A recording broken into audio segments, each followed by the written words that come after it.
Imagine you've just stepped into a bustling medieval tavern or a quiet inn after a long day of travel. The air is heavy with the smell of roasted meat, herbs, and freshly baked pies. Among the dishes on the wooden table sits something deceptively simple yet deeply comforting: a golden cheese pie. Today, we're going to recreate a 15th century cheese pie from Ghent while also exploring the food, drink, and lively culture of medieval taverns and inns. In medieval Europe, meals were often enjoyed outside the home, in inns, taverns, and alehouses.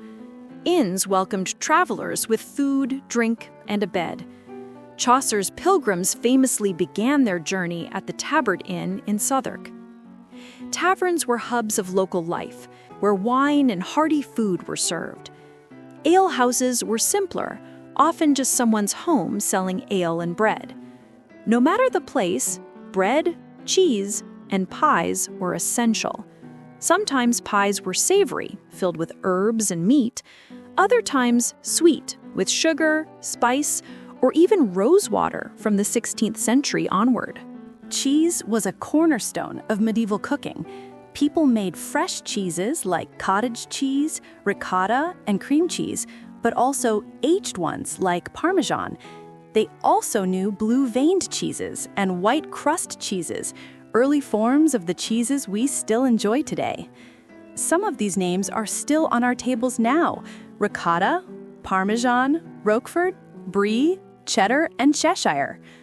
Milk didn't just come from cows.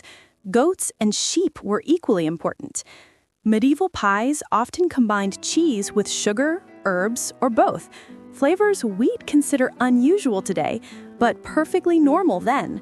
For our medieval cheese pie, we'll need, for the dough, 250 grams flour, 125 grams cold butter, pinch of salt, 1 egg, a few spoonfuls of cold water.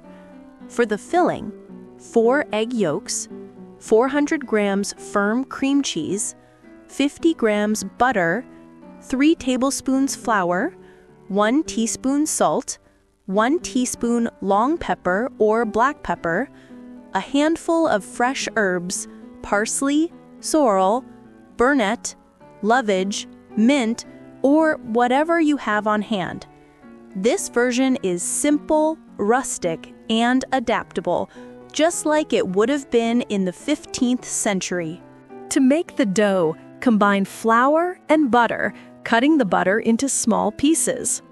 Add the salt, egg, and water and knead into a firm dough. Rest it for an hour in a cool place. For the filling, whisk the egg yolks and cream cheese until smooth. Melt the butter and stir it in along with flour, salt, pepper, and herbs. Roll out the dough and line a greased baking tin. Poke holes in the base with a fork. Pour in the filling, smooth it out, and bake in a preheated oven at 200 degrees Celsius or 390 degrees Fahrenheit for 30 minutes. The result is a golden, creamy pie. Simple, filling, and perfect for sharing at a tavern table. But pies weren't eaten alone. They were often paired with pottage, the universal medieval stew.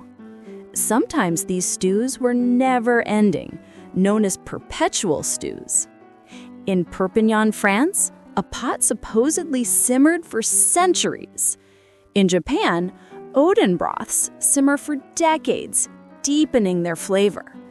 A slice of cheese pie alongside such a stew would have been a comfortable and practical meal. No tavern meal was complete without drink. Ale was everyday fuel. Ale conners tested its quality in amusing ways, like sitting in ale-soaked leather. Mead, fermented honey, was especially loved in Viking lands. Wine was imported from Gascony or the Rhine and cost up to 8 pennies a gallon, compared to just 1 penny for ale. Cider and perry made from apples and pears also became common. But beware, tavern keepers sometimes watered down their wine or flavored spoiled drink with herbs. If caught, punishment was public and humiliating. Many taverns and alehouses were run by alewives, women who brewed and sold ale. They were essential, but often mocked or punished if accused of cheating. Some were dunked into rivers on wooden chairs. Life inside was far from peaceful. Clergy preached against taverns, but often drank there themselves. Gambling ruined lives. One man wrote a letter begging forgiveness after losing everything, even his spoon. Fights were common. Osbert of Elstow cracked his skull on a stone while drunk. Ralph and the four Roberts were accused of killing a man in a tavern brawl. The tavern was as much about chaos as it was about community. Taverns also shaped language and culture. William Caxton tells of a woman who asked for éireann, eggs, but wasn't understood until someone explained, showing how English itself was changing in tavern kitchens.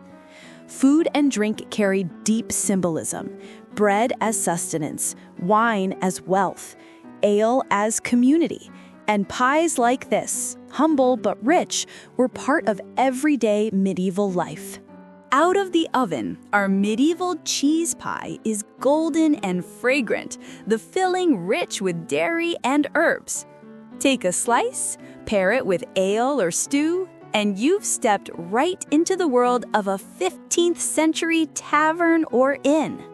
This pie isn't just food, it's history on a plate. A reminder of how people across Europe gathered, ate, drank, argued, laughed, and lived centuries ago.